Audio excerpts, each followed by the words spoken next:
Making money dropshipping on Facebook Marketplace was easier than stealing candy from a baby for a while there. You could list pretty much any product from any supplier at a significant markup and it would sell all organically. Everyone doing it was raking in massive profits, and then things changed. Recently, sales on the platform are much harder to come by, and everybody doing this seems to be frustrated, and their sales just dried up overnight. But here's the real reason that I believe it seems like Facebook Marketplace died overnight. But it seems that everything on Facebook goes that way. Initially, you get a bunch of traffic because Facebook's like hyping up a new feature, but then they take it away and make you pay for it. It's their playbook. You've seen them do that with everything from lives to groups to like fan pages, stories, Instagram. That was Sam Ovens articulating his experience engaging with all sorts of Facebook products over the past few years. And I think he has a point. Even when sales were at the highest in the beginning, it was still extremely evident to everyone that Facebook was throttling traffic from the back end. Whether it was just passing more traffic to newer just launched sellers or giving easy sales to Facebook shops when they just launched and favoring them over normal marketplace sellers, it's obvious they've been doing this in some form for a while, which is why I think his explanation makes a lot of sense. Marketplace and shop sales were booming, and to go from that to almost nothing overnight raises a lot of questions. Mainly, why would Facebook choose to kill something that they put so much time, so much effort, and so much engineering power into building, unless this was their plan from the start? He did say that he's seen them use this playbook over and over again throughout the years, from initially giving organic posts lots of visibility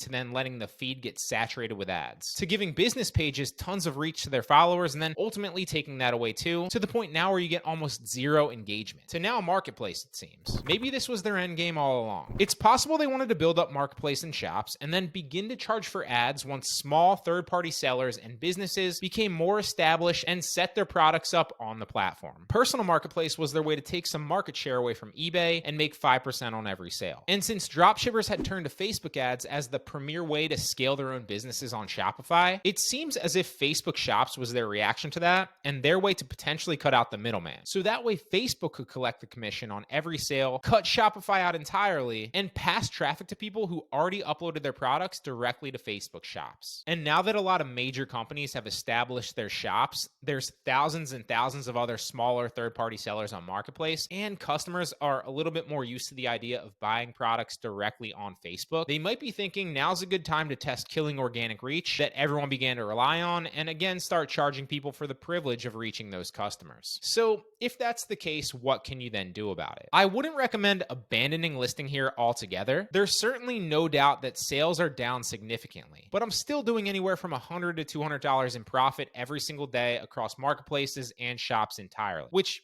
yeah, it's a far cry from what it used to be, but that's still decent money that I'll gladly take. I've also covered this in other previous videos, but there's two main things that I'd recommend you focus on if you want to make more sales here, even currently. The easiest one is just change up your suppliers. Use other suppliers that aren't the most popular ones. That way you'll differentiate the products that customers are seeing, which can send sales your way. And it'll also have you competing in a blue ocean, not in race to the bottom pricing against dozens of other sellers that are all selling the same products. Plus, when a product from one of these suppliers hits, it'll sell for a lot longer because you won't have tons of people sniping you, listing it, and then undercutting your price. And you can even create a metaphorical moat around your business by listing from suppliers that don't integrate with any software. Because the truth is most dropshippers are lazy and they won't want to manually list. And you'll cut your competition significantly by doing this. And the second way is to start using promotions, or in non-Facebook terms, paying Facebook so they show your products to customers. You don't need any experience running ads to do this effectively either. Facebook already has data on everybody, and they already know who's more likely to buy a specific product from you or not. And they only charge you if a product sells, if you do it right, of course. I cover exactly how to do this in the tip video that's up on the screen right now, so check it out if you're interested. The reason this is currently working might be for the same reason that Sam outlined. You're paying Facebook their portion when you approach it this way. So I really hope this video helps. This has been my experience dropshipping and doing extremely high numbers on Facebook Marketplace and Facebook Shops over the past 2 years or so. I obviously don't have any inside information, and I obviously, just like everyone else, don't really know for sure. But I think this makes the most sense, and it's also coming from someone who spent tens of millions of dollars running ads on Facebook themselves.